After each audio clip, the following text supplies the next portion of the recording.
بسم الله الرحمن الرحيم نحمده ونصلي ونسلم على رسوله الكريم عن أبي هريرة رضي الله تعالى عنه قال قال رسول الله صلى الله عليه وسلم المجاهد من جاهد نفسه في طاعة الله والمهاجر من هجر الخطايا والذنوب أو كما قال عليه الصلاة والسلام. حضرت ابو هريره رضی الله تعالی عنہ روایت کوي چې نبی علیہ الصلوۃ والسلام او فرمایلو حقيقي مجاهد هغه سړی ده چې خپل نفس سره jihad وکي دی الله رب العزت را زمانتیا ده پر دی الله رب العزت اطاعت ده پر. حقيقي مهاجر هغه سړی ده چې هغه هجرت وکي ګناهونو او خطايانو طرف نه نیکای طرف ته. ګوره jihad څه کله کیږي هغه دی پر کیږي زمکه مخمندې دی الله رب العزت نظام روش اعلی کلمت الله د پر چې دی الله رب العزت ولا بول بالاش خدا نظام به تعالی رولی چې کله ته خپل جسم مندي دا نظام رولی خپل جسم مندي چې کله ته دی الله رب العزت ولا نظام روستلو دا حقيقي جهاد دا چې کله دا جهاد دروستلو نو هغه جهاد ته هم کوم د الله رب العزت ته توفیق درکوي. ور انسان ول دوا دشمنان د صریح دشمنان دي چې ته شیطان ویل کیږي بل ته نفس ویل کیږي. شیطان هم کوشش کوي چې تو څپڅوي د الله رب العزت اطاعت نه د منع کی لکه چې کله الله رب العزت شیطان ذلیل کړلو گمراه کړلو نو شیطان الله رب العزت نه مهلت وغوښتلو چې رب موت ته مهلت روکي تر هغه وريزي پوری چې کومي وريزي دوباره خلق روچتولې شي. الله رب العزت ورته و فرمایلو چې تو ته زه مهلت در کوم خو هغه ورځې پورې نه څه خلک راوچتولی شي بلکې الی وقت یوم معلوم وخت معلوم پورې زه ته مهلت در کوم. چې الله رب العزت طرف نه کله دي ته مهلت ملو شول نو دی هغه د بعد دعوا وکړه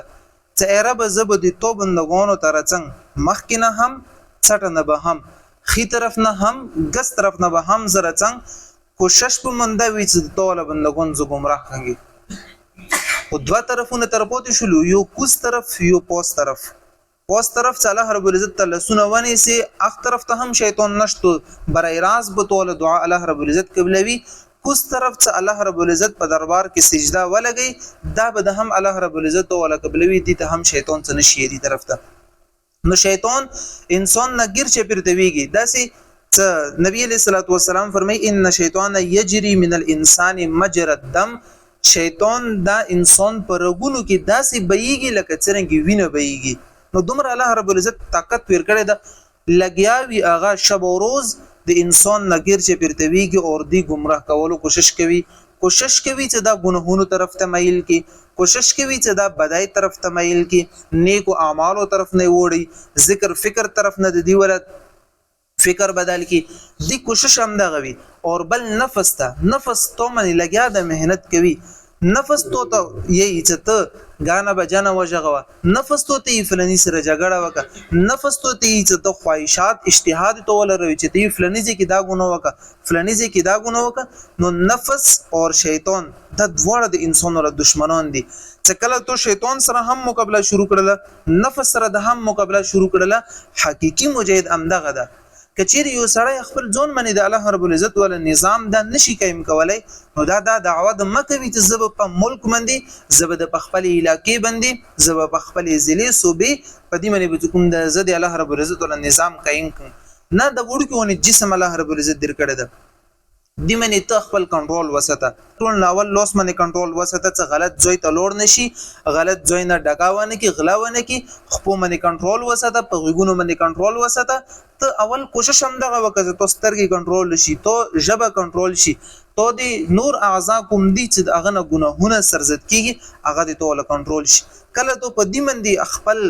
راج دا قائم کړلو پوه شي چې اوس مو کې دا طاقت الله رب العزت روستلو ته په ملک باندې هم کوم ده دی الله رب العزت نظام برپا کولای شي.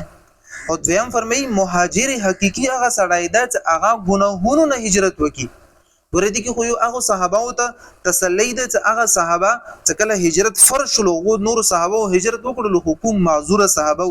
بیماران صحابه او هجرت کولای نشو هغه بجړیدل الله رب العزت په دربار کې ته دومره عظیم کورن الله رب العزت مونږ ستلیو چې مونږ نشو کوه هجرت الله رب العزت په دې حدیث هغه ته تسلی ورکړه چې حقيقي مهاجر هغه سړی ده چې هغه ګناهونه پرې دی ګناهونو نه هجرت وکي نیکای طرف ته نو څه کله هجرت ولا ثواب هغه خلکو ته هم ملويدلو دغه خلکو ته هم اگر که ته پداسي ملک پداسي ځای کې اوسېږي چې تو مندي د نورو خلکو طرف نه یا سرکاري حکومت طرف نه سختي نشته د دین باندې پابندۍ نشته دي خو بیا هم ته د هجرت ولا ثواب ګټل شي په دې تر سره چې ګناهونو نه هجرت وکړه ګناهونو نه ځون وسته نیکای طرف ته لوړ شه د هجرت ولا ثواب الله رب العزت ته هم در نصیب کی ابو هريره رضی الله تعالی عنه روایت ده نبی علیہ الصلوۃ والسلام فرمایلو المجاهد من جاهد نفسه مجاهد هغه سړی دی چې هغه jihad وکي خپل نفس سره فی طاعت الله د الله رب العزت په اطاعت کې والمهاجر حقيقي مهاجر هغه سړی دی من هجر الخطايا والذنوب چې هغه من جمله ګناهونو او خطاياونو نه هغه هجرت وکي الله رب العزت په خبرو عملو کوم توفیق را نصیب کړي واخر دعوانا الحمد لله رب العالمين